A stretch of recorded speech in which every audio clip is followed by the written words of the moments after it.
Halo Chilling People, kembali lagi di Chilling Stories di sesi Chilling Talk. Kali ini kita mau ngomongin soal horor lagi nih ya. Iya, Jadi ini kan yang episode sebelumnya tuh cerita tentang gua, terus cerita terus tentang Ronald ya, ya narasumber kita. gua Nah sekarang kita sebelumnya ya? kedatangan, ya iya. sebelumnya. Dan di sini kita kedatangan narasumber baru kita yaitu Joe. Jadi bisa diceritain gimana nih Joe? Perkenalin diri lo dulu dah. Gimana? Oke guys, nah di sini gue sebagai Jo akan cerita tentang Yang hal-hal hal mistis ya. ya hal mistis. Tapi sebelumnya lu berdua percaya gak sih sama hal yang kayak gitu? Kalau gua percaya Percaya? Oh, coba Apa punya gitu ya pengalaman? pengalaman yang ada lah beberapa. Oh gitu. Kan gue pernah cerita dulu. Takutnya ntar gue udah cerita nggak? Oh, pernah. Ya mungkin itu hak setiap orang lah ya. Iya. Nah, Bang Jo ini katanya juga punya cerita-cerita mistis. Hmm. Lu yang ngalamin sendiri kan? Iya.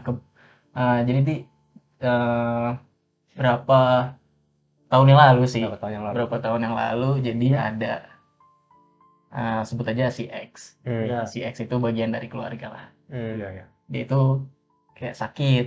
Oke. Sakitnya itu udah lumayan lama lah. Belasan tahun. Belasan tahun sakit. Belasan tahun. Dia udah berobat kemana-mana tapi ya hasilnya tuh kayak nggak ada hasil sama sekali. Oh, si dokternya tuh Dokter nggak bilang itu nggak tahu gitu sakit. nggak ada penyakit lah istilahnya. Tapi sakit. Sakit. Si orangnya itu ngerasain sakit gitu. Oh iya. Terus? Nah, setelah itu kebetulan dari keluarga gue sendiri tuh ada salah satu dia bisa ngobatin lah. Setelah dikasih kelebihan dari Allah terus dia untuk ngobatin. Nah, setelah itu belum jadi tuh si X ini nggak tahu kalau dari keluarga gue juga ada yang ternyata bisa gitu bisa Iya, ngobatin iya. hal-hal yang kayak gitu dah. Nah, suatu saat eh, keluarga gua, ibu gua bilang kalau ada juga dari keluarga yang bisa. Oke. Nah, entah kenapa itu saudara dari anggota keluarga gue yang berinisial X tadi tiba-tiba tuh dia nggak tahu kenapa mau berobat. Istilahnya kan kalau orang udah ya sakit belasan tahun berobatnya kemana aja Nggak istilahnya sembuh-sembuh gitu nggak ya. sembuh kayak udah pasrah gitu loh kayak Iya, udah iya. males lah kalau misalnya dia datang berobat kayak nggak ada hasil kayaknya udah baginya udah biasa gitu lah ya. Akhirnya dengan mungkin kayak bukan suatu kebetulan kayak udah kayak jalannya gitu lah ya.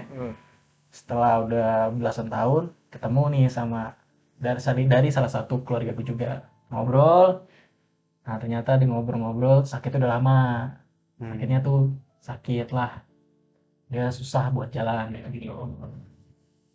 Nah setelah itu tuh eh, anggota dari keluarga gue yang mau bantu lah istilahnya mau Iya. bantu ini dia bilang di prinsip dari pengobatan lah ya dia bilang kalau misalnya nggak yakin atau istilahnya cuma coba-coba dia tuh nggak mau. Oh, jadi harus percaya. Iya dalam arti ya kan ada orang misalnya udah belasan tahun sakit terus dia datang ke orang yang berbeda itu kan pasti punya anggapan ya. Iya, iya. Nanti iya.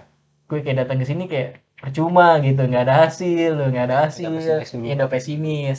Dan denger gue cerita dari si X ini dia juga udah banyak lah berobat ke orang-orang istilah alternatif lain. Iya. Tapi tetap nggak ada hasil. Pernah di satu pengobatan tuh dia ngasih tahu kalau uh, dia bisa ngelihat doang tapi dia nggak bisa untuk ngelarin gitu. Nggak bisa. Dia cuma bisa ya ngelihat kondisinya dia tuh secara astralnya gitu. Berarti cuma ngedeteksi doang dong. Iya ngedeteksi lebih arah ke deteksi gitu.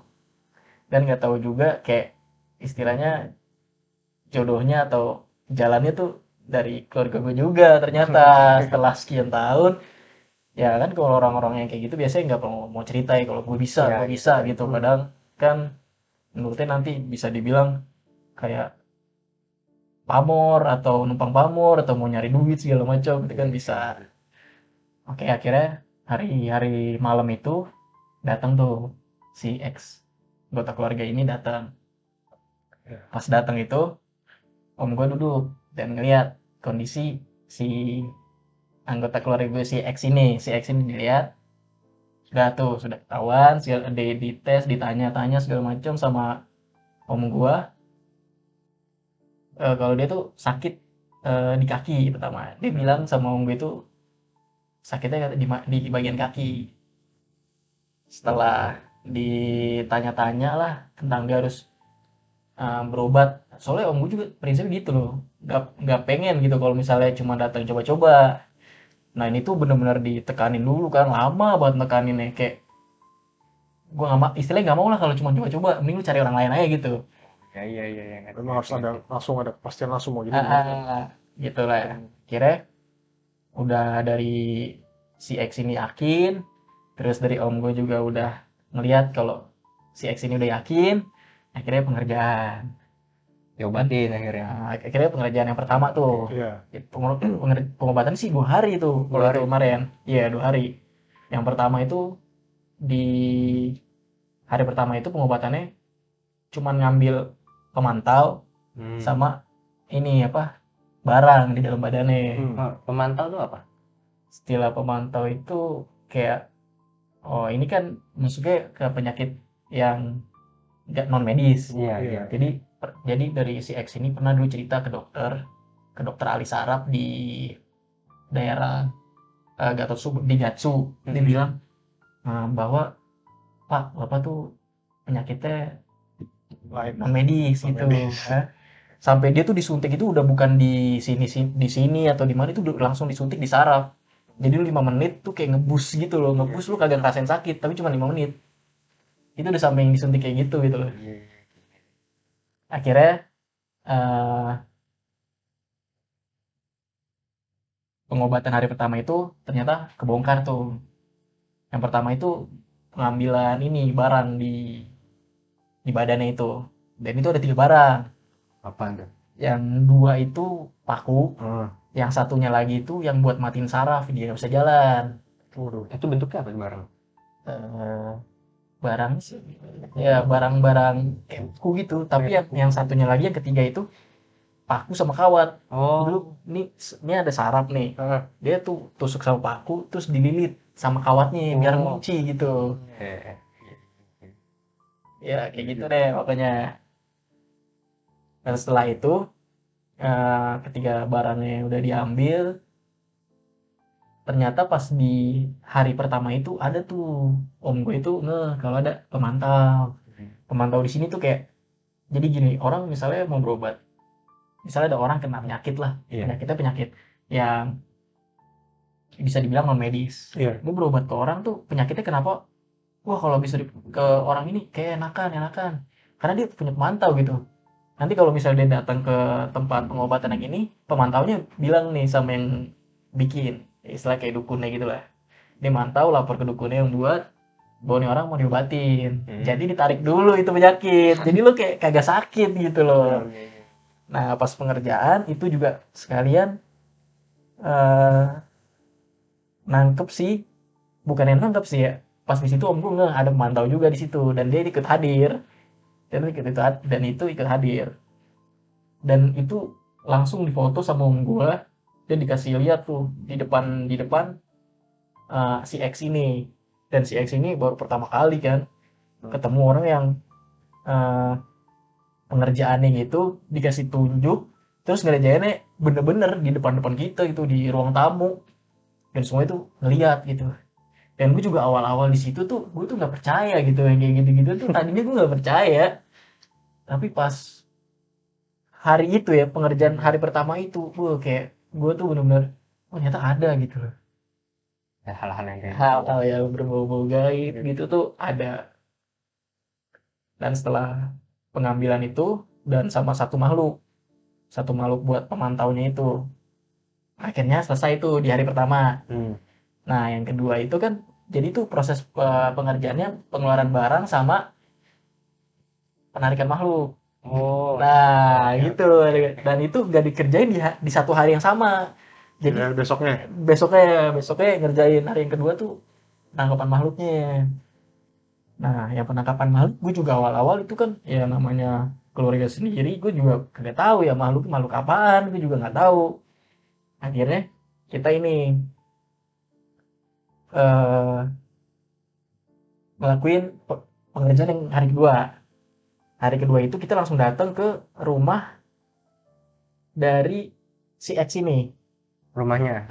Rumahnya. Dan pas belum sampai di rumahnya itu, kita lagi jalan mau ke sana aja tuh. Tadinya kita semua di situ perwakilan dari keluarga kan ada gua. Gue ngasih tahu jalan dan itu gue benar-benar nggak sampai ke rumahnya.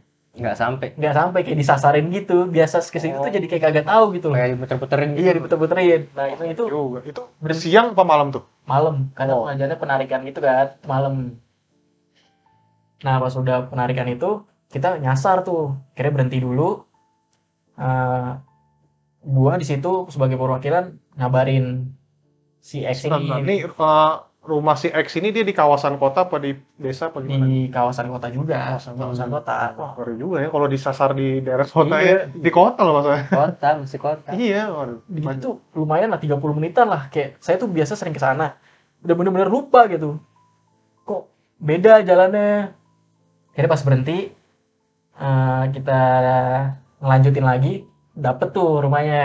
Oh, akhirnya dapet. Kira dapet, tapi pas baru sampai rumah itu kita nggak langsung masuk untuk melakukan pekerjaan gitu, kita cuma nongkrong di luar. Nah, terus kaget kan om gue ngeluarin HP, terus sama dia difoto di rumahnya udah langsung tinggi gede, jagain bener-bener tuh rumah. Makhluk. Makhluk ya ini. Jadi kayak sosok apa tuh? Gendut apa gimana tuh? Eh, Apa-apa? Mungkin lu berdua istilah pernah tahu lah istilah kayak jenglot gitu. Tahu. Oh, jenglot. Nah, Iya. Itu dia berdiri di depan rumah, tapi itu difotoin sama om gua. Kalau kita melihat semua kelihatan mukanya, baru tahu. kelihatan. Tahu juga Gue gua. tahu jenglot Iya. ada sosok gede ya.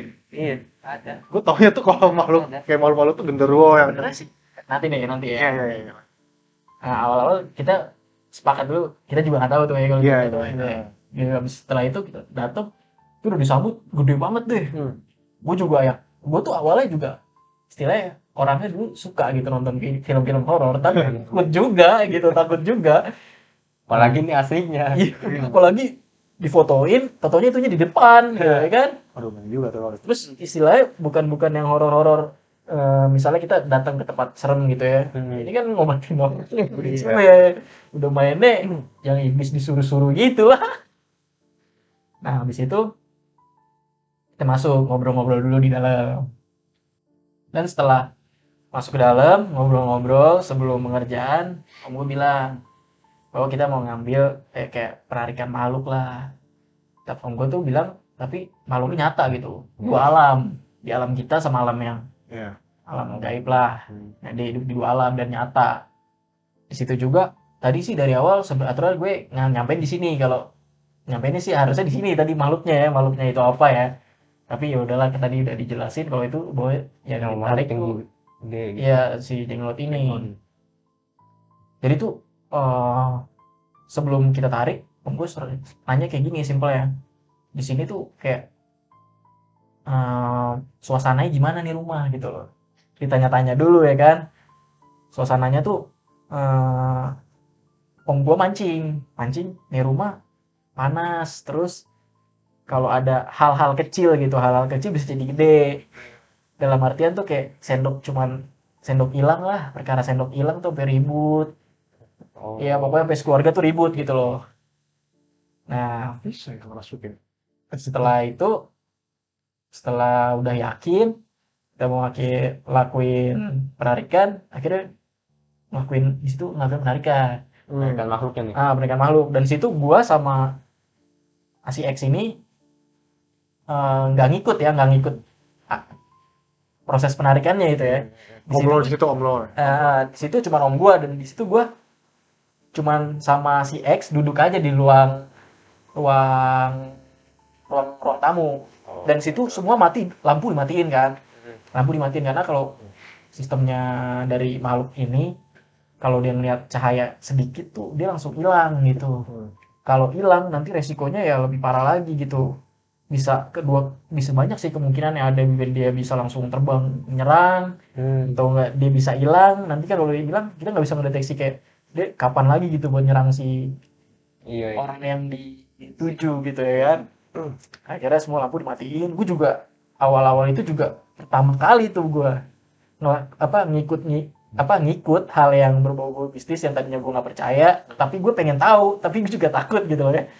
Pertama kali lampu dimatiin, terus penangkapan itu tuh penarikan tuh pakai ini, tahu tempat cat yang gede yang 1 liter, Iya, tahu. Oh, tahu. yang 1 liter, Iya, nah iya. itu Kaleng-kaleng. iya kaleng yang kaleng ditelungkupin di tempat itu. Prosesnya pengambilan di lorong dari ruang tamu mau ke bagian ruangan rumah itu yang lain lah ya, di lorong. Sekali dia pokok pengerjaannya itu yang bikin gue kayak degup-degup gitulah. Soalnya beberapa kali ya branding udah pasti. Yang kedua om gue mukul tong itu, dan itu pengerjaan gak cuma om gue sendiri, itu 7 orang. 7 orang megangin tong gitu loh. Berarti ada tim. Ada teman-teman lah mungkin lah, habis itu megangin tong itu kayak gue di situ awal pas dengerin tuh kayak takut udah selesai pokoknya itu tong ya dijagain sama 7 orang ya, gerak kemana-mana gitu. Tapi udah setelah selesai lampu semua dinyalain, jadi tuh pas box catnya tadi, kaleng catnya itu kayak ember lah ya, dibuka itu isinya sih awal tuh dilihat tuh dia kayak boneka, bentuknya cuman ya segini nih. Pas dibuka ini pas segini tuh isinya kain doang. Oh, kain doang. Nah, gue juga awal-awal gue tadi juga ngomong jenglot, orang di sini ya terusnya gue ngomong itu tuh pas dibuka kainnya dia jenglot, dan jenglotnya itu dililit tuh ini loh, berbagian tubuh, misalnya di sini di paha, tadi perut, terus sama di daerah bagian pala Dililitnya tuh pakai ada kayak tali gitu, tapi gue nggak tahu itu tali apa. Nah jadi itu penyakitnya itu waktu dia si X ini berobat di salah satu alternatif, dia bilang bapak ini diikat, dia bilang kayak gitu. Tapi saya nggak bisa, dia bilang kayak gitu. Dia nggak tahu tuh diikatnya diikat apa tuh nggak tahu ya. Nggak tahu, cuma pokoknya diikat. Nah ketahuannya itu pas penarikan ya itu benang segini, pas dibuka ya si jenglot itu. Tapi kain udah dililit jadi istilahnya kayak kekunci. Jadi yang pengobatan alternatif yang sebelumnya bilang tuh dia dikunci, itu maksudnya. Cuma yang sebelumnya itu nggak dijelasin tuh kelilit apaan tuh nggak dijelasin. Nggak dijelasin. Itu juga pengerjaan yang hari pertama kan juga apa tuh? Dia pengambilan barang dulu kan, yang 2 paku, yang satunya lagi paku tapi dililit pakai kawat. Oh iya. Jadi kayak double gitu loh, lilit pakai barang. Yang satu lagi ada voodoo-nya. Ya, ya. Itu yang Ngeri. iya, itu yang pengerjaan pas hari yang kedua. Aku juga di situ baru pertama kali ngelihat bentuk jenglot. Jenglot tuh bener-bener gede, maksudnya segini kayak manusia. Apa sih seginian? Seginian, sebotol ini sekotak Pepsodent. Oh, Nah, lo tau kan sekotak Pepsodent lebih objektif lah kalau buat itu. Tapi nggak semuanya bentuknya segitu ya. Setelah yang pengerjaan yang kedua itu kan gue besoknya pengerjaan lain gue ngikut, dan ada juga penarikan yang orang yang sakit lah istilahnya, tapi kena dari jenglot juga, dan ukurannya nggak selalu segitu. Dan pas gue sampai sekarang juga tahu juga jenglot itu juga ada tingkatan-tingkatannya juga. Terus akhirnya si X ini sembuh habis itu. Beberapa pas udah penarikan semua itu sih kayak alhamdulillah jalannya tuh kayak udah napak gitu lah. Tadinya tuh dia cuma tumit nyentuh ubin, tapi nggak sampai ngejejek full gitu. Jadi dia juga harus pakai bantuan lah tongkat gitu. Terus sekarang udah normal. Sekarang sih alhamdulillah udah normal. Ada ya, itu sih salah satu awal yang tadinya gue benar-benar nggak tahu gitu ya, magic istilahnya. Oh ya, Black magic gitulah istilahnya. Itu om lo itu tahu nggak asalnya itu dari mana, dikirim dari siapa gitu? Oh iya, kalau yang itu jadi pas sudah setelah selesai itu ngobrol-ngobrol dulu itu juga om gua tetap kerja, tapi nginterogasi sistemnya, nginterogasi si jenglot tadi. Dan pas udah dikasih tahu, pokoknya pas pengerjaan hari kedua itu om gua nggak langsung ngasih tahu. pas pulang hari ketiganya itu kan ada terapi Iya. buat di kaki lagi, terapi lagi tuh. Nah di situ baru dikasih tahu kalau tuh pas penarikan itu makhluk si jenglotnya ini nggak terlalu eh, nyerang banget lah. Oh iya. Jadi tuh kayak udah lemah. Jadi tuh si pembuatnya ini, si dukun ini udah nggak ada, udah mati, udah meninggal lah, udah meninggal. Jadi kayak dia bingung mau ngelapor ke siapa pas dia mau ditarik gitu loh. Jadi dia kayak si jenglot ini kayak jenglot itu kan dia punya tuan gitu ya, dia Iya, disuruh gitu ya si buat dukunnya itu. ngapain orang gitu. Nah yang buat nyuruhnya ini udah nggak ada, jadi dia kayak agak lemah gitulah. Dan tapi udah sih, udah beres sih. Sama aja kayak tuyul gimana sih kalau tuan. Dan alasan kenapa ditanam jenglot di tubuhnya si X ini kenapa? Tahu nggak? Oh kalau itu sih ya mungkin orang beda-beda kali ya. Ada orang yang dari dia mungkin ada yang sakit hati atau gimana kan kita juga nggak tahu ya. Sampai dia bisa Bisa jauh-jauh dari bikin motif seperti dendam. kayak gitu ya bisa jadi kali. Tapi kalau menurut gua untuk hal yang bisa kayak gitu mungkin itu lebih ke inilah ya. Ya nggak harus di ini. Iya, iya. Iya. Tapi Pokoknya adalah intinya tuh Ah, ada rasa sakit hati ada lah pokoknya. Iya. Nggak jauh dari situ sih kalau. orang lain kita juga nggak tahu kan sakit hatinya mungkin depan-depan kita ketawa-tawa iya pulang Dikirim. dikirimin boneka ajaib.